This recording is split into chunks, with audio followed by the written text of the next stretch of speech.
Yung pag-aaralan natin ngayon or yung bibigay kong mga examples is tackle niya yung kabuuan ng mga lessons natin from lesson 1 up to yung arithmetic operators last time. So, meron ako nare-read dito na 6, 7 para i-code natin. So, first one is yung resume, simple resume. So, ang una natin gagawin is kailangan natin kunin yung mismong information ni user from personal information to contact details. So, name, nationality, date of birth, place of birth, sex, marital status, religion, address, mobile number, and email.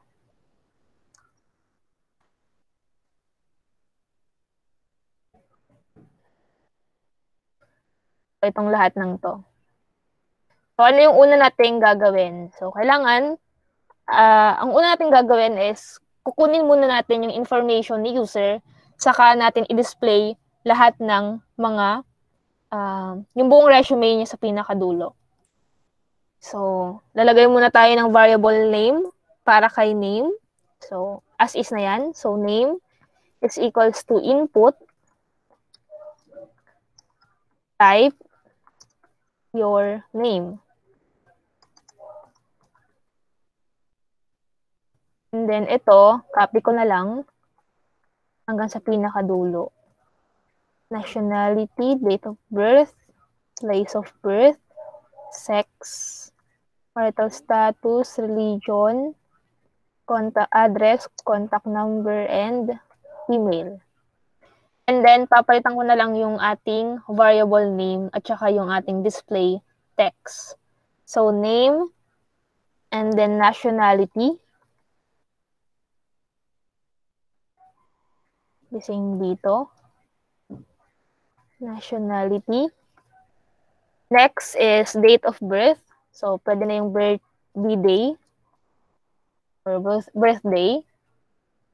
Dito, lagyan na natin mismo yung date of birth.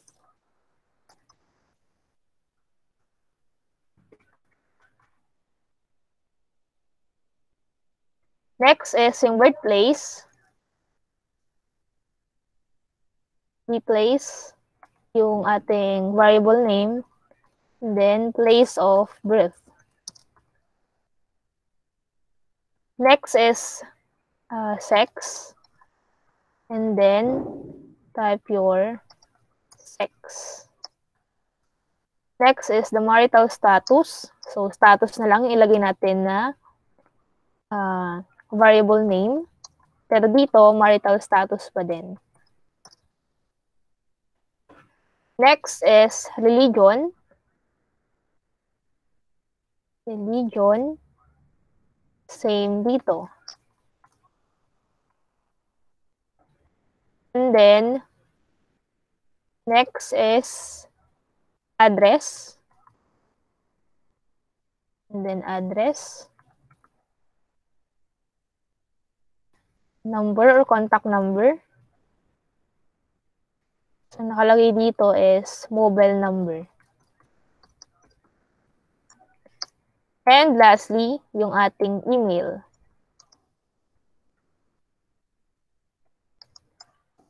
Email address. Ayan. So, delete na natin to. So, nakuha na natin yung information ng user from name up to email. So, kapag nakuha na natin lahat, ano na yung next nating i-display or ano yung next nating gagawin? So, kailangan natin siyang ma-display lahat ng laman na tinype ni user. So, umpisahan natin sa ating print. Then, maglagay tayo sa pinakataas niya ng resume. So, gagamitin ko dito si /t para gumit na kahit papaano yung ating resume na Word. So, resume. Next. Dito, pwede naman na tuloy-tuloy na ganyan, personal information. Pero mas okay kung isa-isa na lang natin para hindi kayo masyadong malito. So, print personal information.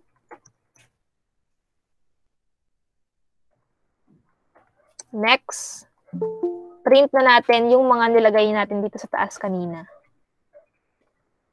So, after ng personal information, lalabas na si name. Ayan. And then, maglagay din tayo ng /t para at least maging magkakapantay sila mamaya. So, /t, double quote. Next, wait lang. Mali. Kulang pa pala to. /t, and then tawagin natin yung variable na name. So, itong nasa taas. Name.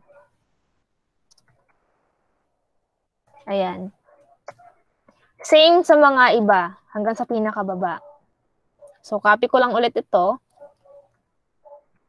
Tapos, print ko na lang. And then, palitan ko na lang yung mismong display text. So, name, and then, nationality.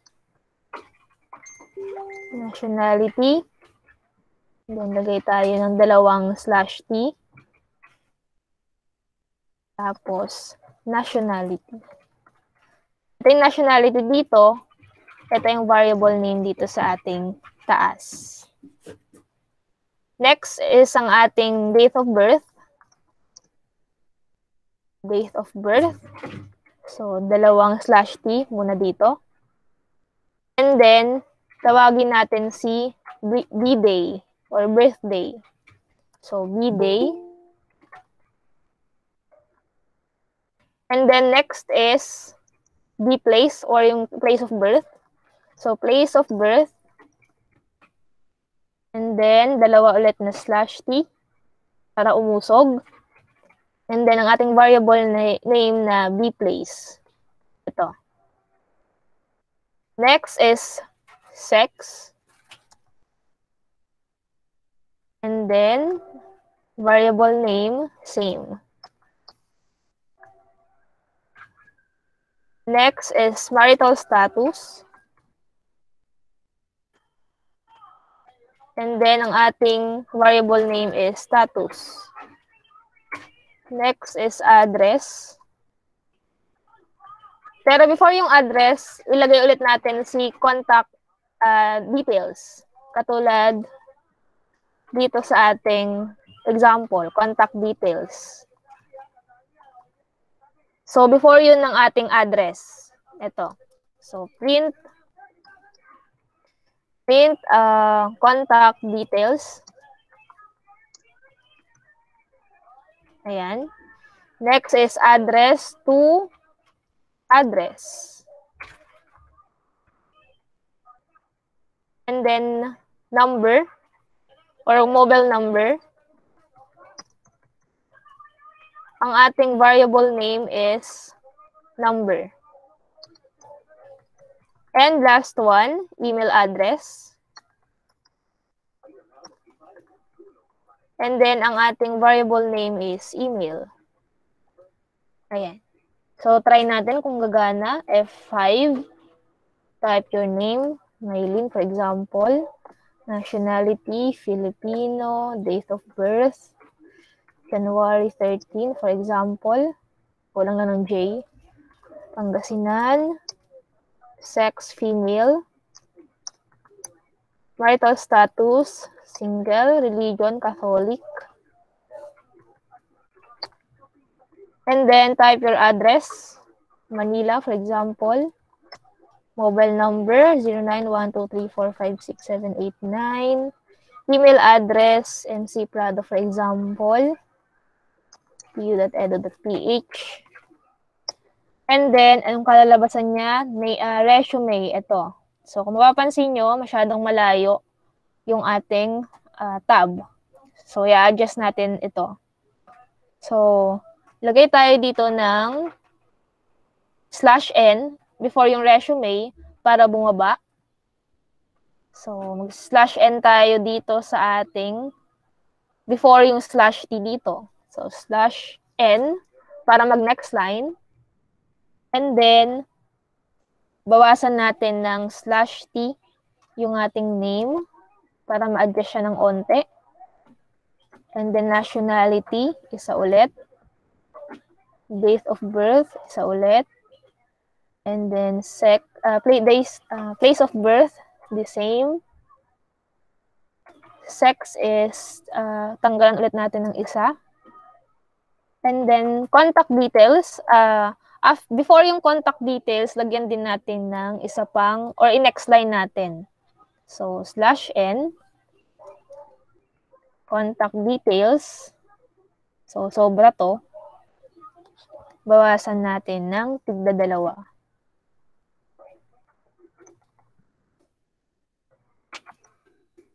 Okay, ayan. So, try ulit natin. F5, for example, maglagay muna ako dito. Ayan. So, resume, personal information. So, yung marital status natin is sobra din. So, bawasan natin. Ayan. And then, contact details. So, last one, try ulit natin.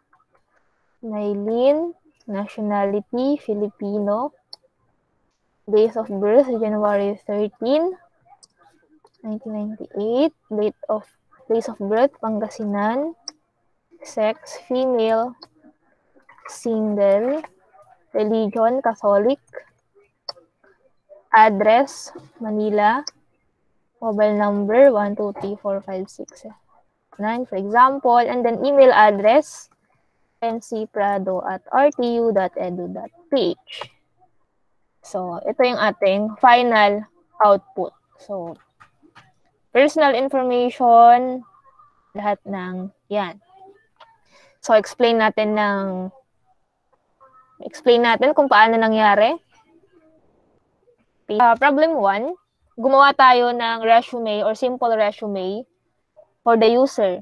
So, kailangan makuha muna natin yung mga information na ilalagay natin sa pinaka-final output na resume sa baba, which is ito. So, ang una natin ginawa is, naglagay tayo ng variable name sa kada isang information ni user. So, para hindi tayo masyadong malito, kung ano yung mismong information na hihingiin natin, yun na rin yung ginamit ko na variable name. Kasi kapag X, Y, Z, yung mga nilagay natin dyan, malilito tayo. So, kaya ang ginamit na natin is yung mismong information, which is name, nationality, hanggang email. And then, ang next natin is equals, or gumamit na tayo ng ating function na input. So, kung mapapansin nyo dito, hindi na tayo gumamit ng eval na function, unlike sa mga ginamit natin nung nakaraan, kasi nga, i-display lang naman natin yung kinukuha nating information kay user. Or in other words, naka-string lang naman yung kailangan natin. So, lahat ng to, yung mga dinisplay natin sa pinakadulo is naka-string type. Ayan. So, kaya wala na tayong eval dyan kasi hindi naman tayo kukuha ng numbers na kung saan kailangan pa nating i-compute. So, yan yung reason kung bakit hindi na tayo gumamit ng eval. So, input, and then parenthesis, double quote, ano yung display text para malaman ng user kung ano yung itatype niya, which is itong mga to. Type your name, type your nationality, and hanggang pinakadulo na type your email address. So, ito yung ating first step. Lagyan ng variable name yung kada input ni user ng kung ano-ano, iba't ibang information na kailangan natin. And then, dito naman sa pinakababa, dito start tayo sa line 12 hanggang line 23. So, ang una natin ginawa dito is, nag-print tayo ng Word na resume. So, before yung Word na resume, gumamit tayo dito ng /n. Para saan ginagamit ang /n? Ginagamit po ang /n para mag-next line. So, katulad nito, sino yung nagtaas? Yes, Bernardo? Ma'am, napindot lang po. Sige. So, katulad nito, /n. After ng email address, ito yung email address na nag-input siya, nagkaroon ng new line na kung saan walang laman. Saka tayo nag/t naman. Ang /t naman ginagamit para magkaroon ng space sa mga words. So, for example, yun din yung gamit ng tab sa mismong computer natin or sa keyboard. So, yun din yun, yung tab. Yun nga lang ginamit ko dito is /t. Pero, pwede rin naman na space lang or yung space bar gamitin nyo or yung tab mismo. Depende naman sa inyo yun. And then, ang next nating dinisplay is itong word na personal information, which is ito, nandito. And then, saka na po natin pinrint isa-isa yung mga kinuha natin na information kay user kanina. So, tinawag-tawag natin yung mga variable names na naka-align sa isa't isa. So, for example, kung name, dapat yung madi-display niya din is yung name na in-input ni user dito sa may taas. So, name, and then, colon, and then /t, ito yung distance dito, ito yung /t dito, yung space, and then, tinawag natin si name, which is ito. The same sa may nationality, date of birth, place of birth, sex, marital status, address, mobile number, and email address. Dito naman sa contact details, the same din sa ginawa natin kanina, nagkaroon lang din ako dito ng /n para bumaba si contact details. Ito kasi yung contact details dito, itong tatlong to. Tapos, itong personal information, itong nasa baba niya. So, yan yung ating simple resume. So, kahit sino pwedeng mag-type dyan, at the same time, pwede niyang i-display lahat ng mga tinype niya. So, ang next example natin is mag-create tayo ng simple calculator or average calculator para ma-compute natin yung average grade or average score ng grade ni user sa English, sa Mathematics, Science, Filipino, and History. So, kailangan, ang una natin gagawin dito is kukunin natin yung grade mismo ni user sa 5 subject na to. So, yun yung una nating gagawin sa ating program. Kailangan muna natin makuha yung grade ni user sa English, Math, Filipino, Science, at saka sa History. So, maglalagay muna ako dito ng print o ng display text. Tapos, lalagay lang ako dito ng /ting 3, tapos average calculator. Para at least pag babalikan nyo siya, hindi kayo malito kung para saan ba ginagamit itong program. So, average calculator. And then, ang next na natin is, kukunin na natin yung grade ni user sa 5 subject. So, unahin natin si English.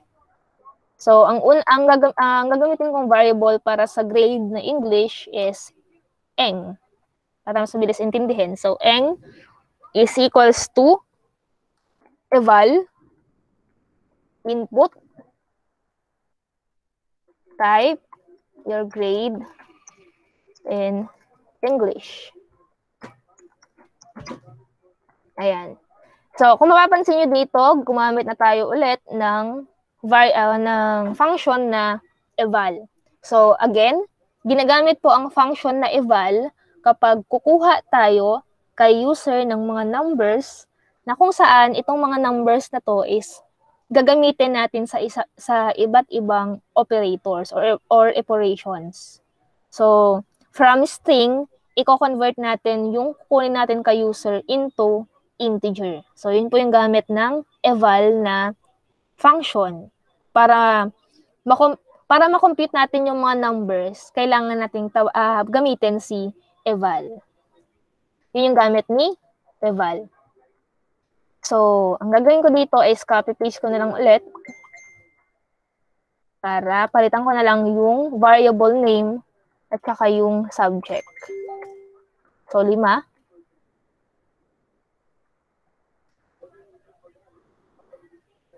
Ayan.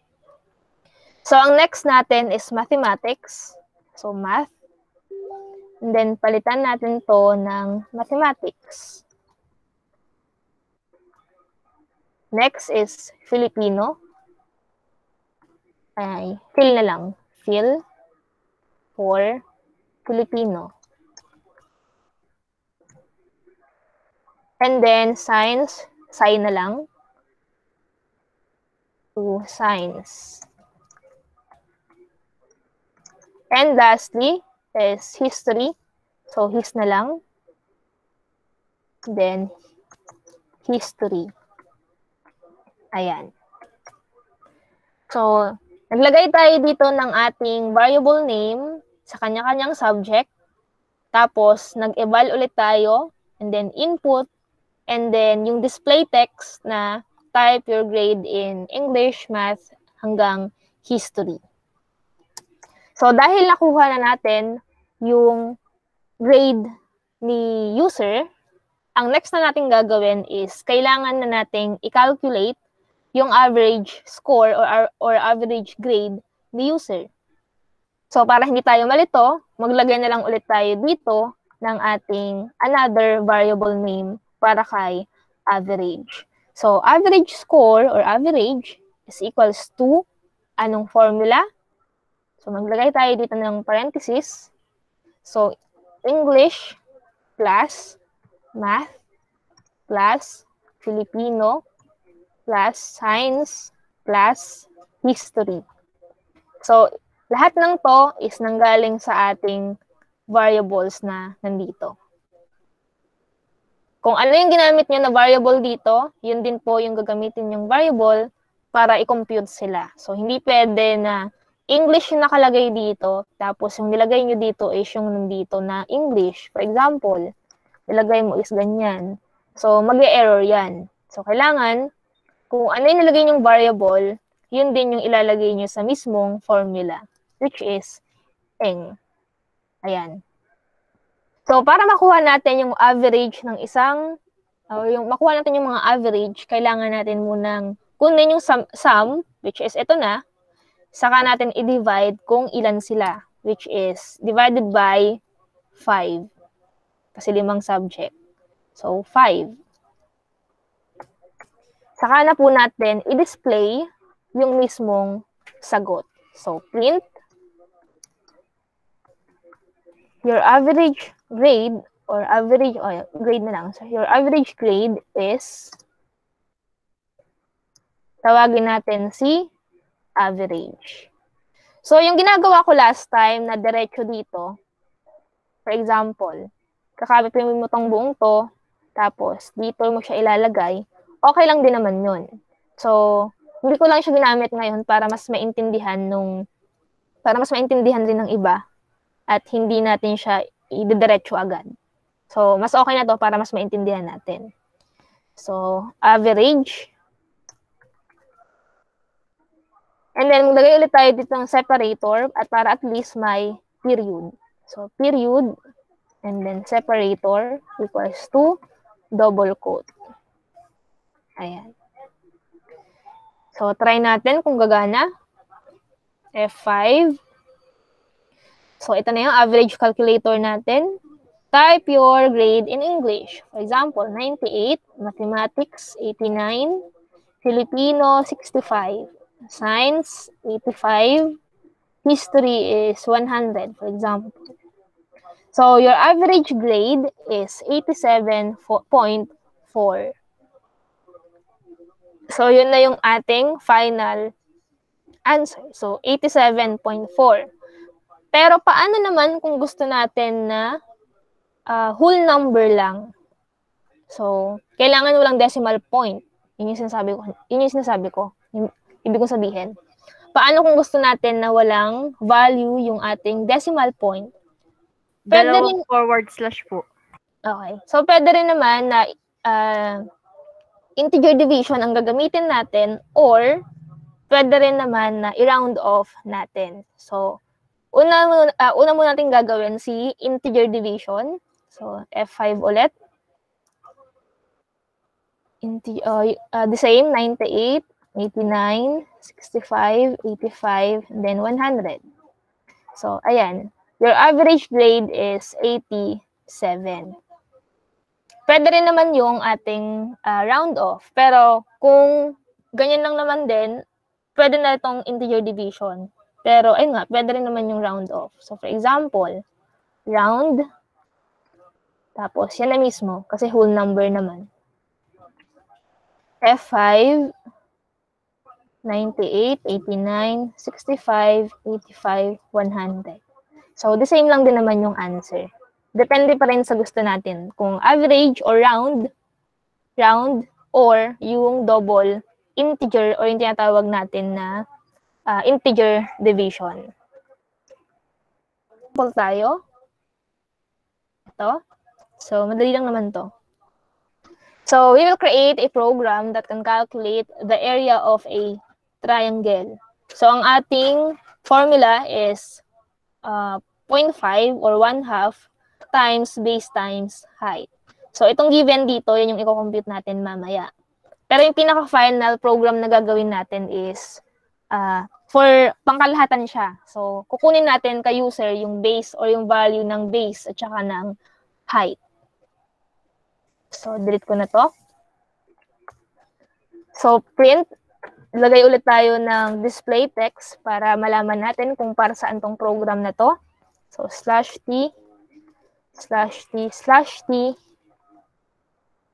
area of a triangle. And then, saka na natin kukunin yung value ng base at saka yung value ng height ng isang triangle.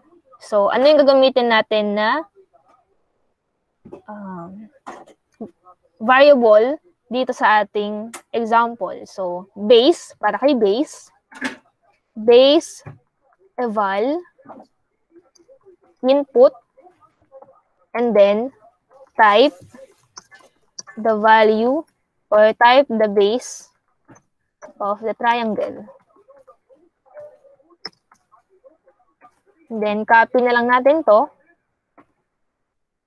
Saka natin palitan si base ng height. So, height and height. Ayan. So, kapag nakuha na natin si base at saka si height, pwede na natin i-calculate yung mismong area ng triangle. So, formula is 0.5 times base times height. So, pwedeng area or T area para triangle. Pwede rin namang area.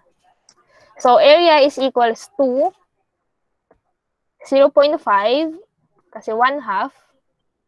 0.5. So, lagay tayo dito ng parenthesis. Ay, wait lang.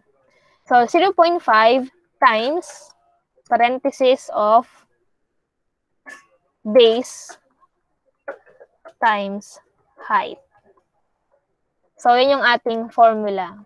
Kasi nga, 1/2 times base times height. So, base times height times 0.5. Next, display na natin yung ating area. So, print the area of a triangle with a base of, kunin rin natin dito yung base at saka height niya para mas maganda yung display text natin. So, the area of the triangle, with a base of blank, which is base, and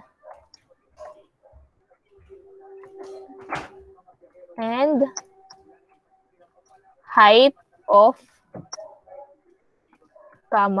height is, anong sagot? Which is, the answer is area. Saka tayo maglagay ulit ng separator na period. Mamaya discuss natin. Medyo mahaba. Run muna natin. So, area of a triangle. Ito, sana nababasa nyo. So, type the base of the triangle. So, 10. And then, the height of the triangle is 30. So, the answer is, ayan, SEP must be none. Ay, mali pala. At zero nilagay ko dito. Double quote. F5 ulit. 10 30. So, the area of the triangle with a base of 10 and the height of 30 is 150.0. Okay. So, explain muna natin kung paano nangyari. Okay, ulit. Dito, naglagay ulit tayo ng ating display text para malaman natin kung ano yung ginagawa nating program, which is the area of a triangle. And then, naglagay tayo ng ating variable name na base para diyan ilagay yung base na i-enter ni user. So, meron tayo ditong display text na type the base of the triangle, which is ito.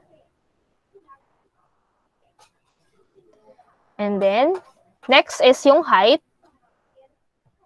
So, height yung ating variable name para kay height. So, eval input type the height of the triangle, which is ito. And then, ang next natin is, nilagay na natin yung ating formula para makuha natin yung answer kay area, which is 1/2 or 0.5 times the answer of base times height. So, ito. And then, yung pinakahuli natin is, dinisplay na natin yung sagot. Pero nilagyan natin siya ng konting twist. Nilagay natin yung value ng base at saka height na in-enter ni user. So, ito. Nasa loob siya ng double quote. Yung i-display natin na the area of the triangle with the base of, ano yung base niya? Which is nakalagay kay variable name na base. So, ginagamit po yung comma para maidagdag natin kung ano yung gusto nating idagdag. Kung variable, kung value ba ng variable, or kung magdadagdag man tayo ng panibagong display text na nakalagay sa double quote. So, with the base of base, kung ano yung laman ng base, comma, then nagdagdag ulit tayo ng display text na and height of anong height, which is nakalagay kay variable name na height. And then comma is anong sagot or ano yung area mismo, which is nakalagay kay area. And then comma, naglagay ulit tayo dito ng period, and then yung separator para maidikit yung period doon sa mismong sagot, which is 150. Ito yung naging output natin. So, ito. Type the base of the triangle, 10. Type the height of the triangle, 30. The area of the triangle with the base of 10 and height of 30 is 150. So, try ulit nating i-run. Lagay tayo, for example, ng 5. Tapos, ang height is 37. So, the area of the triangle with the base of 5 and height of 37 is 92.5.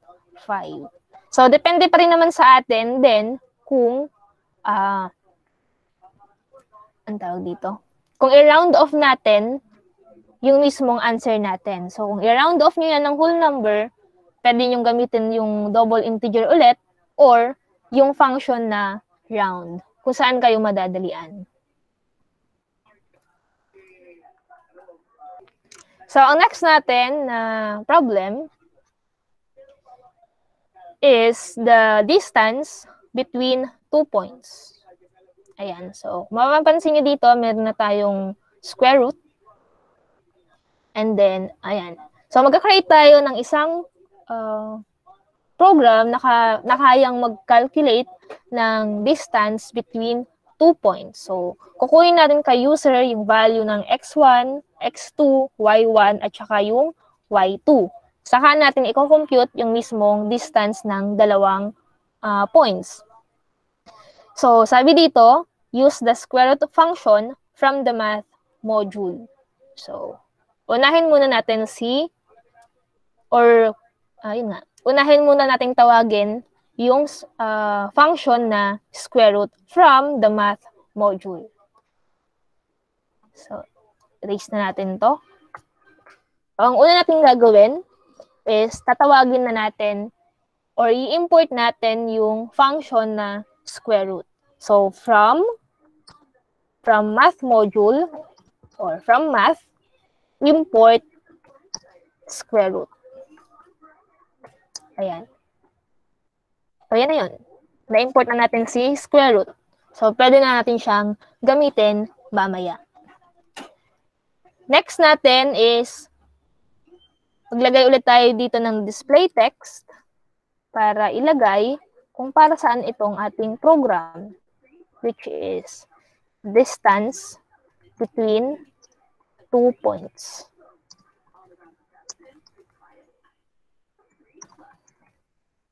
Ayan. So, after nating ma-print or ma-display si distance between 2 points, kailangan nating kunin yung value ng x1, x2, y1, at saka ng y2. So, pwede na mismong x1 para di tayo malito. So, x1, eval ulit, kasi number yan na i-compute natin. Eval, input, double quote, type the value of x1. Close double quote. So, itong x1 na to, copy na lang ulit natin para palitan na lang natin yung value ng palitan na lang natin yung x1 to x2 and then x2 and then y1 and then y2 to y2. Ayan. So, nakuha na natin or makukuha na natin dito yung value ng x1 hanggang kay y2. So, kapag nakuha na natin yung ating value ng 4, ano na yung next natin gagawin? So, syempre, ang next natin gagawin is i-compute na yung mismong distance. So, ilalagay natin dito yung formula kung paano i-compute yung distance ng 2 points. So, gagamit tayo ng ating variable name na distance para mas maintindihan natin or mas mabilis maintindihan. So, distance equals to square root of what? So, para hindi tayo malito, ang una nating i-enter muna natin, tapos i-compute natin itong mahabang to. So, magkakatalo lang tayo dito sa ating parenthesis kung itutuloy-tuloy nyo siya hanggang sa dulo. Pero pwede nyo naman siyang hati-hatiin depende sa magiging trip nyo. So, ang gagawin ko dito sa ginagawa ko is idediretso ko siya. So, square root of parenthesis x2 minus x1. So, magkasama tong dalawang to. Dadagdag ulit ako ng parenthesis para kay exponent of 2. Close parenthesis. So, ibig sabihin, itong lahat ng to is magkakasama. Itong dalawang to, magkasama. Tapos, naglagay ulit ako ng parenthesis dito para nag-i-indicate na ito naman yung magkakasamang dalawa. Which is ito. x2 minus x1 to the second power. Next, plus, which is ito. And then, dito na tayo sa y2 at saka y1. So, maglalagay ulit ako ng dalawang decimal points. And then, sa ikalawang decimal point, sa pinakaloob, y2 minus y1. And then, meron ulit tayo ditong second power. So, ilabas natin. Tapos, maglagay tayo ng double multiplication or exponent and then 2. So, itong kabuuan na to, itong nasa loob ng square root, ito na po yung mismong formula natin. And then, itong buong to, ilalagay natin sa loob ng square root, which is dito. So, ito na yung ating formula. So, kailangan tignan natin yung mga parentheses kung if ever man na itutuloy-tuloy nyo siya kasi may magkamali ka lang dyan na parentheses, mali na agad yung ating sagot. So, depende pa rin naman sa inyo yun kung gusto nyo itong hati-hatiin. Tulad nito, hatiin mo to, tapos ibang variable to, tapos yung pinaka-final nyo is yung square root nitong dalawa. So, ayun, depende pa rin naman sa inyo yun. And then, lastly, pinakadulo, i-print na natin yung mismong sagot. So, the distance of the 2 points is, anong answer? Which is distance. Then, maglagay ulit tayo dito ng period para full sentence siya. Separator. Try natin, F5. So, ang value ng ating x1 is 8. Ay, nalito na ako, sorry. Ulitin ko muna. Okay, F5 ulit. So, what is the x1? So, the x1 is 8. Kasi x1 yung una nating tinatawag dito. So, ang value ng x1 is 8. And then, ang value ng x2 is 4. Y1 is negative 3. And then, ang ating y2 is negative 7. So, ang answer is, the distance of the 2 points is 5.65 hanggang sa pinaka-dulo. Dahil sobrang haba ng ating answer, syempre, kailangan natin yan i-round off into 2 decimal places. So, paano siya i-round off? Balik tayo dito sa sagot natin, dito sa distance. And then, lagay tayo dito ng function na round. And then, positive 2 kasi decimal places yung ating i-round off. Pero kung whole number ang i-round off natin dyan, syempre gagamit tayo ng negative. So, dahil decimal nga, dito tayo sa ating positive. So, ulit, F5,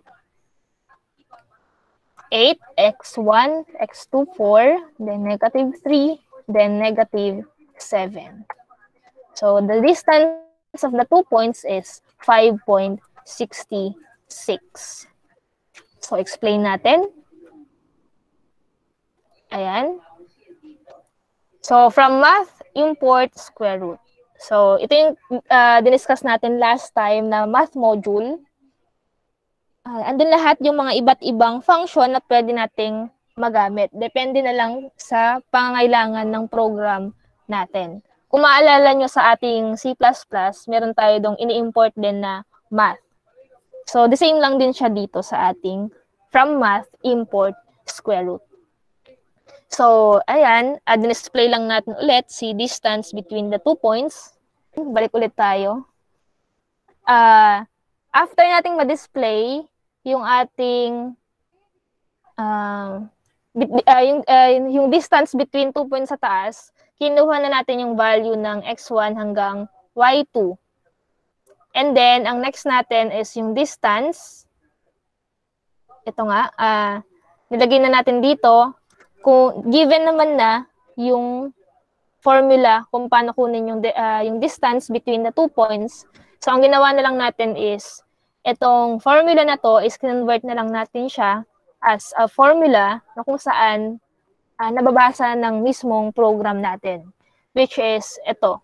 So more on, parenthesis siya kung idediretso nyo siya ng buo. Pero sabi ko nga kanina, kung ayaw nyo siyang idiretso, pwede nyo namang hati-hatiin sila. So, for example, itong buong to, isang variable, tapos ito, variable, saka nyo siya i-add ng another, tapos ilalagay nyo siya sa another variable. And then, yung pinakadulong part natin is ito. Pinrint natin yung mismong answer, which is, ang display text natin is, the distance of the 2 points is, saka natin nilagay yung mismong answer. Or tinawag natin yung mismong sagot na distance. Yun nga lang, ni-round off natin siya into 2 decimal places. Dahil sobrang haba kapag hindi siya ni-round off. Tulad nito, 5.6568 hanggang dulo. Natin dito is ito, y2 minus y1. y1 dapat yan. And then, divided by x2 minus x1. So, the same, kailangan din nating tawagin yung value ng 4. So, dito sa ating fourth na example, hindi na natin i-delete yung sa may taas. Ito na lang. So, as is na to, delete natin tong taas. Saka natin palitan yung distance into slope of a line. Ayan. So, itong mga to, hindi na natin i-delete kasi the same nga.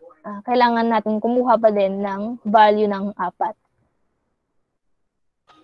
So, dahil given na ulit yung ating formula, kailangan na lang din natin siyang i-convert sa kung paano siya or kung saan mababasa siya or maiintindihan siya ng mismong compiler natin, which is itong Anaconda. So, slope is equals to, parenthesis ulit, parenthesis y2 minus y1 labas divided by parenthesis ulit x2 minus x1. So, yan na yung ating formula. So, dahil meron na tayong formula, ang gagawin na ulit natin is i-display na rin natin yung ating sagot. So, print the slope of the line is anong slope niya, which is nakalagay kay slope. And then, separator ulit, or period, sep, ayan. So, try natin, F5, slope of a line. Anong value ng x1? So, value ng x1 is 4, x2, 1, y1, 20. Ay, mali. Ulit. F5, 4, 1, 20, and then 10. So, the slope of the line is 3.333 hanggang dulo, which is 5. So, the same, i-round off ulit natin yung sagot natin into 2 decimal places. So, round, slope, comma, 2 decimal places. So, F5, ano ulit yung value ng x1? 4, 1, 20, then 10. So, the slope of the line is 3.33.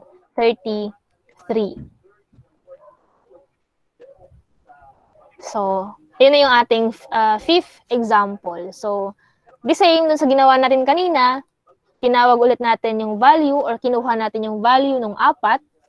Tapos, nilagay natin yung formula mismo ng pagkuha ng slope. Siyempre, kung ano yung ginamit nyo dito na variable, yun din yung ilalagay nyo dito. Pero kung gumamit ka dyan ng x lang, siyempre, kailangan x lang din yung gagamitin nyo dito. So, hindi nyo pwedeng sundan yung mismong nandito kung hindi nyo naman ginamit tong mga variables na to. So, x1 ulit. Ayan.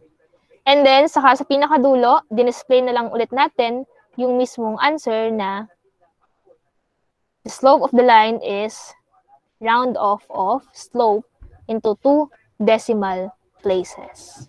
Then, separator. So, ang last natin na example dito is Pythagorean theorem. Ayan. Yung pagkuha ng value ng C, tsaka yung pagkuha ng value ng B. So, unahin muna natin yung pagkuha ng value ng C. So, ang ang ating formula is a squared plus b squared is equals to c squared. So, ayan, in-squared natin tong dalawang value na to, yung a at b. And then, sa pinakadulong part ng ating formula, para makancel yung squared sa c, kailangan natin i-square root yung dalawa. Which is, ito. Sa pinakadulong part, kung ano man yung sagot dito sa a squared plus b squared, kailangan natin siyang i-square root. So, dahil kailangan natin ng square root, kailangan natin tawagin yung square root sa math module. So, from math, import square root. And then, print ulit tayo, lagay tayo ng display text kung para saan gagamitin ang ating program, which is Pythagorean theorem. Tama ba? Pythagorean. Ayan. And then, kukunin natin yung value ng ating A at B. So, kukunin natin yung value ng A at B. A is equals to eval input type the value of A.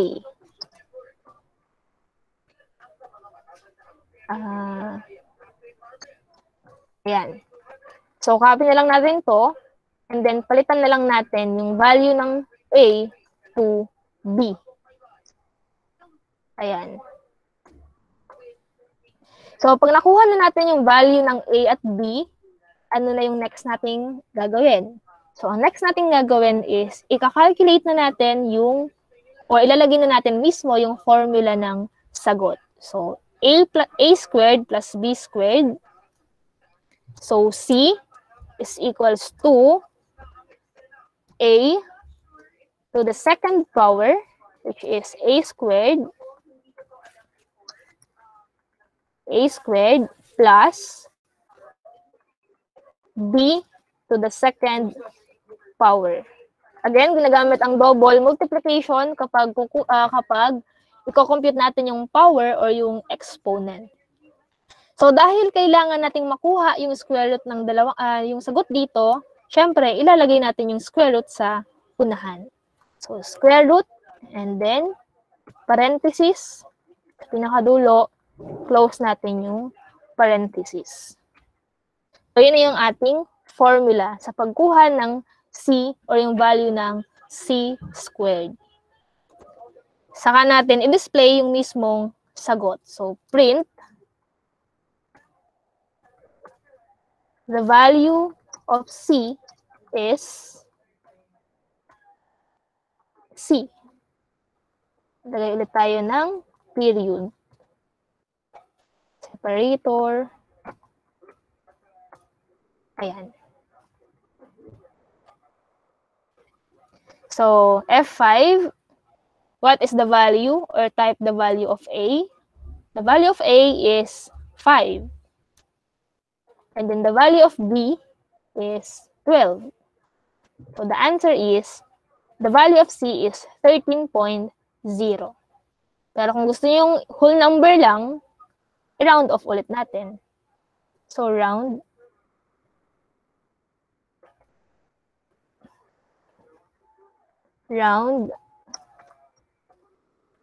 X. C pala, sorry. C. Separator, sep.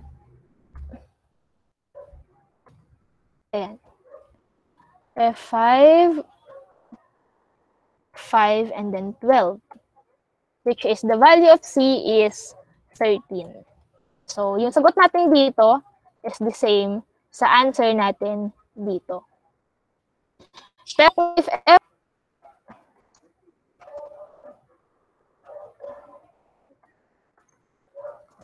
ayan. Kahuli natin is yung pagkuha naman ng value ng B. Actually, pwede rin naman siya sa value din ng A kasi minus din naman. The same lang din naman siya. Pero ito yung sundan muna natin. So, kunin natin or kailangan natin i-compute yung value ng letter B. So, ano ba yung formula ng pagkuha ng value ng B? So, syempre, ang formula niya is C squared is equals, C squared minus A squared is equals to B squared. So, yun yung ating formula. Dito, sa A, given na siya. So, hindi na natin kailangan i-delete. Palitan na lang natin yung B ng C. And then, same dito. C. And then, yung ating formula, as is pa din yung square root. Tapos ito, palitan natin ng B. And then, ito, palitan natin ng C. Itong plus, palitan natin ng minus. And then, itong B, palitan natin ng A. So, yan yung ating formula. So, itong round, papalitan natin ng B. So, yun na yun. F5, type the value of A. So, the value of A is 9. And then, the value of C is 15. So, the value of, ayun, hindi ko na napalitan yung C. The value of B is 12. Ayan, so tama. F5 ulit. 9 and then 15. So, the value of B is 12. So, yun yung ating example.